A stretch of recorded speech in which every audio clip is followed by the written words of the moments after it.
Hello students, in today's video we are going to discuss the types of friction. In previous video we have already discussed what is friction and how it gets generated. In today's video we will discuss how many types are of frictions. So without wasting any time, let's start. तो देखिए board पर आइए. तो देखिए student, आप देख सकते हैं मैंने यहाँ पर बोर्ड पर टाइप्स ऑफ फ्रिक्शन को लिखा हुआ है. किस तरीके से फ्रिक्शन की कितने टाइप्स होते हैं मैंने आपको आपके सामने बोर्ड पर लिखा हुआ आप देख सकते हैं. जैसा कि इसमें देखिए स्टूडेंट, देखिए जनरली जो मेजर अगर फ्रिक्शन की मैं टाइप की बात करूं तो जनरली मेजर फ्रिक्शन के आपके दो टाइप्स होते हैं. फ्रिक्शन जनरली मेजरली जो आप कहेंगे वो आपका दो टाइप का होता है. एक जो होता है आपका होता है स्टैटिक फ्रिक्शन और दूसरा आपका होता है स्टूडेंट काइनेटिक फ्रिक्शन. तो स्टूडेंट देखिए, दो तरह के फ्रिक्शन हमारे पास जनरली मेजरली कह सकते हैं. मेजर फॉर्म में हमारे पास दो तरह के फ्रिक्शन होते हैं. एक होता है आपका static friction and second one is your kinetic friction. तो स्टूडेंट देखिए, नाम से ही पता चल रहा है स्टैटिक. तो स्टूडेंट देखिए, स्टैटिक वर्ड जो होता है वो आया आपका स्टेशनरी से, और स्टेशनरी का मतलब होता है आपका रेस्ट. तो नॉर्मल लैंग्वेज में हम कह सकते हैं कि वो फ्रिक्शन जो जनरली कब लगता हो, जब कोई बॉडी आपकी रेस्ट पर होती है या स्टेशनरी होगी, तो उस वक्त जो फ्रिक्शन लगता है वो कौन सा फ्रिक्शन होता है स्टूडेंट? आपका स्टैटिक फ्रिक्शन. इसके अलावा स्टूडेंट देखिए, सेकंड जो फ्रिक्शन है वो आपका है काइनेटिक फ्रिक्शन. काइनेटिक देखिए स्टूडेंट, काइनेटिक जो है, काइनेटिक का मतलब ही जनरली होता है मोशन. तो काइनेटिक फ्रिक्शन का मतलब स्टूडेंट आपका हो गया कि वो फ्रिक्शन जो जनरली कब लगेगा, जब कोई भी ऑब्जेक्ट या बॉडी आपकी क्या कर रही होगी, मोशन कर रही होगी. तो स्टूडेंट नॉर्मली हम कह सकते हैं कि हमारे पास फ्रिक्शन के दो टाइप हैं. First one is your kinetic friction and second one is your first one is your static friction and second one is your kinetic friction. तो स्टूडेंट देखिए, फिर से इस फ्रिक्शन को फर्दर दो पार्ट्स में डिवाइड किया गया है. जैसे कि आप देख सकते हैं, स्टैटिक फ्रिक्शन को फर्दर दो पार्ट में डिवाइड किया गया है. एक आपका सेल्फ एडजस्टिंग फ्रिक्शन और सेकंड है आपका लिमिटिंग फ्रिक्शन. उसी तरीके से स्टूडेंट देखिए, काइनेटिक फ्रिक्शन को भी दो पार्ट में डिवाइड किया गया है.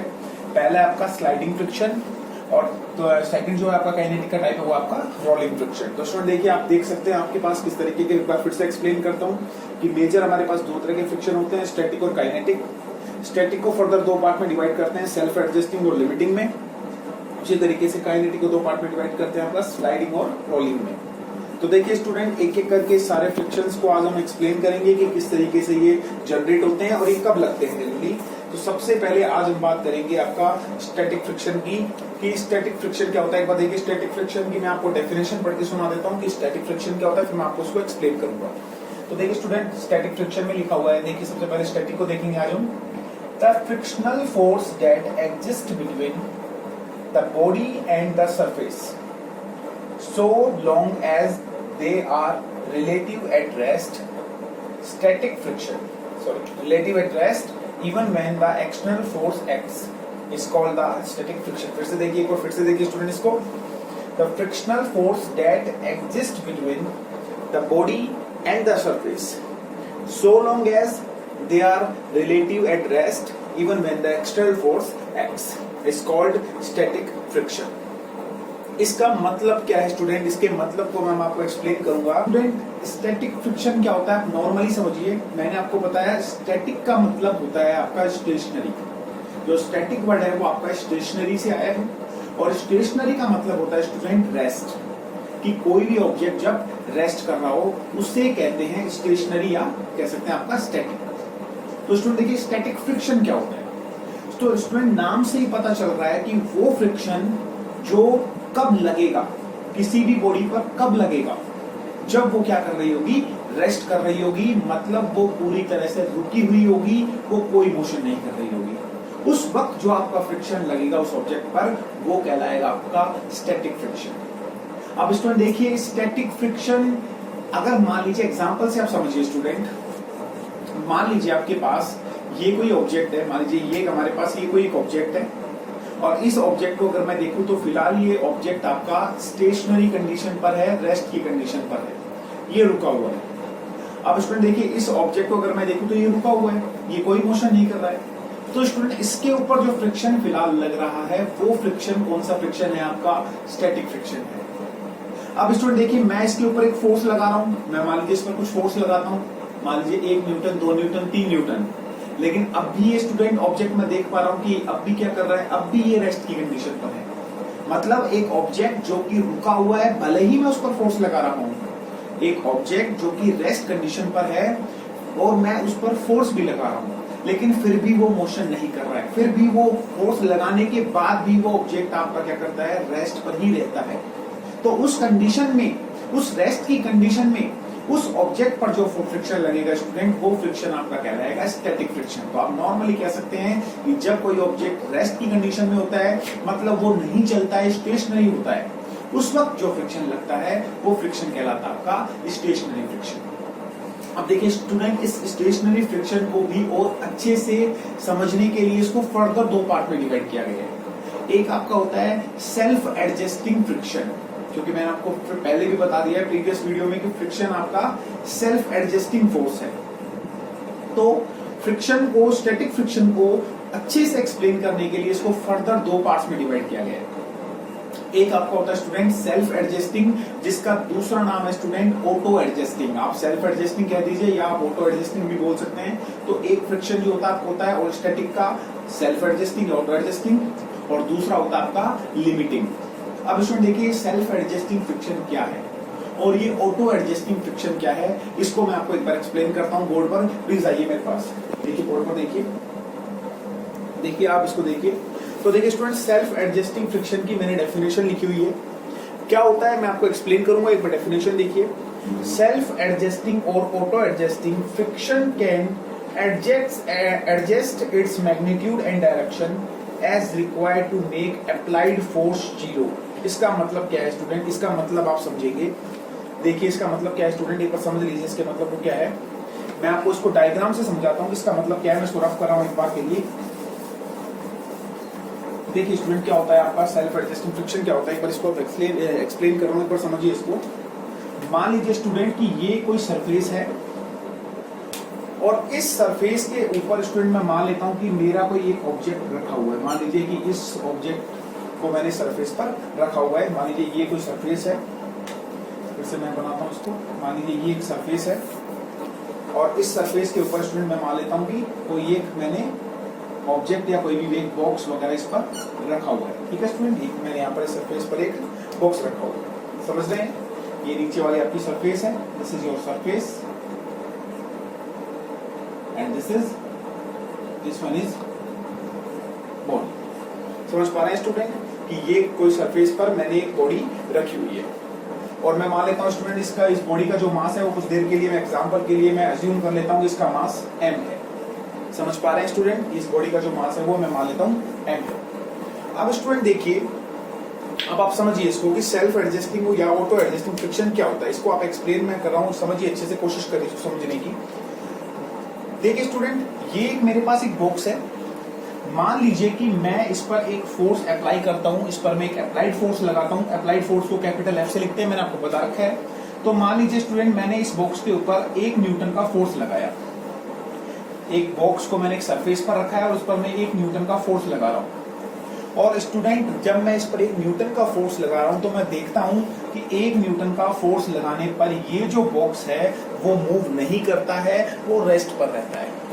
तो इसका रीजन क्या होगा स्टूडेंट, आपको मैंने नेट फोर्स का कॉन्सेप्ट समझा रखा है कि अगर एक ऑब्जेक्ट जिस पर आप फोर्स लगा रहे हैं और वो मूव नहीं करता है, इसका मतलब ये है कि अगर आप उसके ऊपर कोई फोर्स लगा रहे हैं और वो मूव नहीं कर रहा है तो उसके ऑपोजिट डायरेक्शन में भी उतना ही फोर्स लग रहा होगा। इसका मतलब ये है कि अगर आप इसको आगे से 1 न्यूटन से खींच रहे हैं और ये मूव नहीं कर रहा है तो इसका मतलब पीछे से इसको फ्रिक्शन फोर्स भी कितना लगा रहा होगा, फ्रिक्शन भी इस पर कितना लग रहा होगा, 1 न्यूटन लग रहा होगा। अब स्टूडेंट देखिए, 1 न्यूटन का इस पर फोर्स लग रहा है। अब मान लीजिए मैंने इस अमाउंट को इंक्रीज कर दिया, मैं इस पर अब फोर्स अमाउंट बढ़ाकर 2 न्यूटन कर देता हूँ और मैं देखता हूँ 2 न्यूटन करने पर भी ये बॉक्स मूव नहीं करता है। इसका मतलब ये है कि इसका मतलब फ्रिक्शन भी कितना हो गया होगा, अगर ये मूव नहीं कर रहा है तो फ्रिक्शन भी यहाँ पर कितना हो गया होगा, 2 न्यूटन हो गया होगा।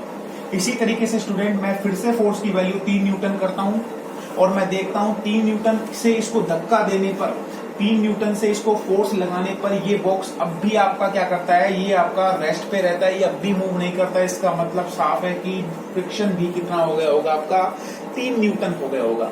तो स्टूडेंट, मैं देखता हूं कि मैं इस बॉक्स पर जैसे जैसे फोर्स को इंक्रीज कर रहा हूं, जैसे मैंने 1 न्यूटन लगाया, बॉक्स मूव नहीं करता है, 2 लगाने पर नहीं करता है, 3 लगाने पर नहीं करता है। तो देखिए स्टूडेंट, जब आप किसी ऑब्जेक्ट पर फोर्स लगा रहे हैं, किसी भी ऑब्जेक्ट पर आप फोर्स लगा रहे हैं और वो बॉक्स अगर मूव नहीं करता है, तो याद रखिए स्टूडेंट, उस कंडीशन में फ्रिक्शन भी अपनी वैल्यू को क्या कर लेता है, अप्लाइड फोर्स के अकॉर्डिंग एडजस्ट कर लेता है। समझ रहे हैं आप? जैसे कि आपने यहाँ पर 3 न्यूटन का फोर्स लगाया है और बॉक्स मूव नहीं कर रहा है, इसका मतलब फ्रिक्शन भी आपका कितना हो गया होगा, 3 न्यूटन। इसी तरीके से स्टूडेंट, मान लीजिए आपने यहाँ पर 10 न्यूटन का फोर्स अप्लाई कर दिया और 10 न्यूटन का फोर्स लगाने पर बॉक्स अब भी अगर मूव नहीं कर रहा है, रेस्ट पर है, तो इसका मतलब फ्रिक्शन भी आपका कितना हो गया होगा, 10 न्यूटन हो गया होगा। तो अब आप समझ पा रहे होंगे कि सेल्फ एडजस्टिंग फ्रिक्शन क्या होता है। स्टूडेंट, वो फ्रिक्शन जो अपनी वैल्यू को अप्लाइड फोर्स के अकॉर्डिंग क्या कर लेता है, एडजस्ट कर लेता है, कि जैसे जैसे आप अप्लाइड फोर्स बढ़ाते हैं वो अपनी वैल्यू को, यानी कि फ्रिक्शन भी अपनी वैल्यू को अप्लाइड फोर्स के बराबर कर लेता है। उस कंडीशन में या उस टाइम पर जो फ्रिक्शन जनरेट होता है उसे हम बोलते हैं सेल्फ एडजस्टिंग फ्रिक्शन, कि जितना आप फोर्स लगाएंगे उतना ही फ्रिक्शन क्या करेगा, अगर बॉडी मूव नहीं कर रही है तो फ्रिक्शन भी अपनी वैल्यू को उतना ही कर लेगा। तो अब आप समझ पा रहे होंगे। और स्टूडेंट याद रखिए, सेल्फ एडजस्टिंग फ्रिक्शन के केस में फ्रिक्शनल फोर्स बराबर हो जाता है आपका अप्लाइड फोर्स से। जैसे कि आप देख सकते हैं कि मैंने यहाँ पर 10 न्यूटन लगाया है और बॉडी मूव नहीं कर रही है, इसका मतलब फ्रिक्शन भी आपका कितना हो जाएगा, 10 न्यूटन हो जाएगा। तो आप समझ पा रहे होंगे कि सेल्फ एडजस्टिंग फ्रिक्शन क्या होता है। बिल्कुल इजी है कि जितना फोर्स आप लगाते हैं और फोर्स लगाने पर बॉडी मूव नहीं कर रही है, इसका मतलब फ्रिक्शन भी अप्लाइड फोर्स के बराबर होगा। मान लीजिए अगर आप इस बॉडी पर 100 न्यूटन लगा दें और अब भी अगर ये बॉडी मूव नहीं कर रही है, इसका मतलब फ्रिक्शन भी आपका कितना हो जाएगा, 100 न्यूटन। तो स्टूडेंट आप समझ पा रहे होंगे कि सेल्फ एडजस्टिंग फ्रिक्शन क्या होता है। कि सेल्फ एडजस्टिंग फ्रिक्शन वो फ्रिक्शन होता है जो अपने मैग्नीट्यूड को क्या कर लेता है स्टूडेंट, अप्लाइड फोर्स के अकॉर्डिंग एडजस्ट कर लेता है। इसी वजह से इसका नाम क्या रखा गया है, सेल्फ एडजस्टिंग या ऑटो एडजस्टिंग फ्रिक्शन। तो देखिए स्टूडेंट, फिर ये लिमिटिंग फ्रिक्शन क्या होता है। एक बार मैं आपको लिमिटिंग फ्रिक्शन भी एक्सप्लेन करता हूं कि लिमिटिंग फ्रिक्शन क्या होता है। डेफिनेशन देखिए, it is the maximum value of static friction which can be developed between two surfaces. If applied force is slightly increased, the body will start moving. इसका मतलब क्या है स्टूडेंट, एक बार इसका मतलब भी आप समझ लीजिए कि ये लिमिटिंग फ्रिक्शन क्या होता है। तो देखिए स्टूडेंट, मैं आपको एक बार लिमिटिंग फ्रिक्शन में एक्सप्लेन करता हूं कि लिमिटिंग फ्रिक्शन क्या होता है। सेल्फ एडजस्टिंग फ्रिक्शन आप समझ चुके हैं, अब लिमिटिंग फ्रिक्शन को भी एक बार देख लीजिए कि लिमिटिंग क्या होता है। स्टूडेंट, मान लीजिए कि ये आपका एक बॉक्स है, इस पर एक फोर्स आप लगा रहे हैं, अप्लाइड फोर्स की वैल्यू मान लीजिए आपने करी 1 न्यूटन। तो स्टूडेंट देखिए, मान लेते हैं कि आपने जब इसको अप्लाइड फोर्स की वैल्यू 1 न्यूटन करी है तो और ये बॉक्स मूव नहीं करता है, इसका मतलब फ्रिक्शन भी कितना हो जाएगा आपका, 1 न्यूटन। अब आपने इसकी वैल्यू कर दी 2 न्यूटन, अब भी बॉक्स मूव नहीं कर रहा है, इसका मतलब फ्रिक्शन भी कितना हो गया होगा आपका, 2 न्यूटन। आप इसकी वैल्यू को इंक्रीज करते करते करते स्टूडेंट आप ले गए 10 न्यूटन तक, और आप देखते हैं कि जब आपने अप्लाइड फोर्स की वैल्यू 10 न्यूटन करी तो भी आपका बॉक्स मूव नहीं किया, यानी उसका मतलब ये है कि फ्रिक्शन भी कितना हो गया होगा, 10 न्यूटन हो गया होगा। लेकिन स्टूडेंट, जैसे ही आपने एक फोर्स अप्लाई किया, मान लीजिए 10.1 न्यूटन, आपने अब जैसे ही फोर्स की वैल्यू और इंक्रीज करी और आपने अब अप्लाइड फोर्स कितना लगा दिया, 10.1 न्यूटन का, और 10.1 न्यूटन का फोर्स लगाते ही स्टूडेंट आप देखते हैं कि ये बॉक्स अपनी रेस्ट की कंडीशन को छोड़ देता है और ये क्या करना शुरू कर देता है, ये मूव करना शुरू कर देता है, ये मोशन करना शुरू कर देता है। तो स्टूडेंट, जैसे ही आपने 10.1 दिया, इसकी कंडीशन रेस्ट की थी, ये नहीं चलना चाहता था, लेकिन 10.1 न्यूटन के फोर्स ने इसको क्या करवा दिया, इसको इसने मूव करवा दिया।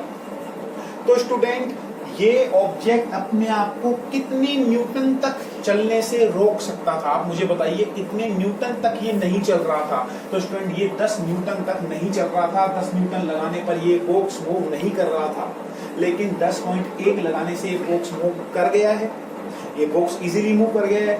तो स्टूडेंट, आप मुझे बताइए कि लिमिटिंग फ्रिक्शन इस पर कितना था, क्या वो वैल्यू 10.1 न्यूटन है या वो वैल्यू 10 न्यूटन है। तो स्टूडेंट सोचिए, 10 न्यूटन, 10.1 न्यूटन पर ऑब्जेक्ट मूव कर गया, तो कितने तक मूव नहीं किया, 10 न्यूटन तक मूव नहीं किया, यानी 10 न्यूटन तक ये बॉक्स आपका रेस्ट में रहा, लेकिन 10.1 पर ये मूव कर गया। तो स्टूडेंट याद रखिए, 10 न्यूटन ही इसका क्या हो जाएगा, लिमिटिंग फ्रिक्शन हो जाएगा। इसकी मैक्सिमम स्टैटिक वैल्यू हो जाएगी जहां तक ये अपने आप को क्या कर सकता है, चलने से रोक सकता है। लेकिन 10 न्यूटन के बाद ये क्या करेगा, आपका चलना शुरू कर देगा। तो अब आप समझ पा रहे होंगे कि लिमिटिंग फ्रिक्शन क्या होता है। देखिए एक और एग्जांपल से मैं आपको एक्सप्लेन करता हूं। मान लीजिए आप एक बॉक्स के ऊपर फोर्स लगाते हैं 20 न्यूटन और बॉक्स मूव नहीं कर रहा है, इसका मतलब फ्रिक्शन भी कितना हो गया होगा आपका 20 न्यूटन।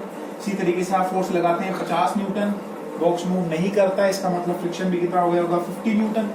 लेकिन जैसे ही आपने अप्लाई किया 50.1 न्यूटन और बॉक्स आपका चलना शुरू कर देता है, स्टार्ट कर देता है, तो इसका मतलब आपका इस बॉक्स का मैक्सिमम लिमिटिंग फ्रिक्शन कितना होगा, तो स्टूडेंट मैक्सिमम लिमिटिंग फ्रिक्शन होगा इसका 50 न्यूटन, क्योंकि 50.1 पर ये चलना शुरू कर देगा, लेकिन 50 तक ये अपने आप को रोक सकता है। तो अब आप समझ गए होंगे स्टूडेंट कि ये लिमिटिंग फ्रिक्शन क्या होता है। तो स्टूडेंट देखिए, लिमिटिंग फ्रिक्शन हम कह सकते हैं स्टैटिक फ्रिक्शन की वो मैक्सिमम वैल्यू होती है जो जब कोई ऑब्जेक्ट अपने आप को क्या कर सकता है, रोकने की कह सकते हैं फाइनल कोशिश कर सकता है, यानी एक हद तक, एक आखिरी हद तक अपने आप को वो रोक सकता है। लेकिन जैसे ही हम फोर्स की वैल्यू को इंक्रीज करते हैं, वो ऑब्जेक्ट अपनी स्टैटिक कंडीशन को छोड़ देता है और वो चलना शुरू कर देता है। तो अब आप स्टूडेंट आई थिंक लिमिटिंग और सेल्फ एडजस्टिंग फ्रिक्शन को अच्छे से एक्सप्लेन मैंने किया है, समझ गए होंगे आप लोग कि इसका मतलब क्या होता है।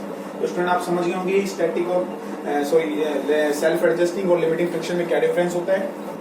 इसके अलावा स्टूडेंट देखिए, मैंने एक नोट डाल के लिखा है, limiting friction depend upon the nature of the surfaces in contact. इसके अलावा स्टूडेंट एक चीज और याद रखिए कि जो लिमिटिंग फ्रिक्शन होता है वो आपका नेचर ऑफ द सरफेसेस पर भी डिपेंड करता है। नेचर ऑफ द सरफेसेस का मतलब क्या है स्टूडेंट, इसको मैं आपको एक्सप्लेन करता हूँ।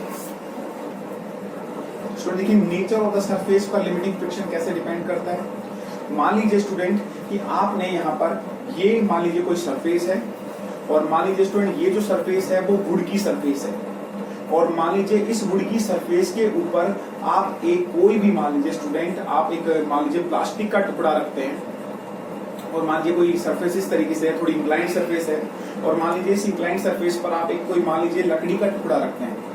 तो स्टूडेंट देखिए, आप इस कह सकते हैं वुडन सरफेस पर, मान लीजिए सरफेस वुड की, आपकी वुडन सरफेस पर आप एक प्लास्टिक का टुकड़ा रखते हैं। तो स्टूडेंट देखेंगे कि आप प्लास्टिक का टुकड़ा जो है वो वुड सरफेस पर उतना इजीली स्लिप नहीं करेगा। लेकिन वही स्टूडेंट अगर आप मान लीजिए कि इसी वुड सरफेस के ऊपर आप मान लीजिए कि आप एक बर्फ का टुकड़ा रखते हैं, या आप एक पॉलिश्ड ग्लास का टुकड़ा रखते हैं, एक ग्लास का टुकड़ा रखते हैं, तो आप देखेंगे कि ग्लास का टुकड़ा प्लास्टिक के टुकड़े के कंपैरिजन में जल्दी स्लिप करता है। वहीं अगर मैं इसी वुडन के टुकड़े पर अगर मैं मान लीजिए स्टूडेंट एक कह सकता हूँ कपड़ा रख देता हूँ, एक कोई कॉटन क्लॉथ रख देता हूँ, तो वो कॉटन क्लॉथ आपका और कम इजीली स्लिप करेगा, मतलब उसकी स्लीपीनेस बहुत कम होगी, ग्लास की स्लीपीनेस सबसे ज्यादा होगी। तो स्टूडेंट देखिए, ये डिपेंड करता है कि कौन से मटेरियल का फ्रिक्शन कितना होता है। अगर मैं बात करूं आइस की, अगर मैं बात करूं ग्लास की, तो ये जल्दी स्लिप हो जाते हैं क्योंकि इनका लिमिटिंग फ्रिक्शन कम होता है। जबकि वहीं अगर मैं बात करूं कॉटन क्लॉथ की, तो कॉटन क्लॉथ इतना इजीली स्लिप आपका नहीं करता है। तो स्टूडेंट ये चीज याद रखिए कि लिमिटिंग फ्रिक्शन डिपेंड करता है नेचर ऑफ द मटेरियल पर, कि आप दो सरफेस जो आपस में कांटेक्ट में करवा रहे हैं वो किस तरीके की मटेरियल की बनी हुई है। तो स्टूडेंट देखिए, इस वीडियो में आई थिंक आपको लिमिटिंग फ्रिक्शन, सेल्फ एडजस्टिंग और स्टैटिक का पूरा कॉन्सेप्ट क्लियर हुआ होगा। फिर भी अगर आपको कोई डाउट है तो प्लीज कमेंट सेक्शन में हमसे पूछिए। Thank you so much.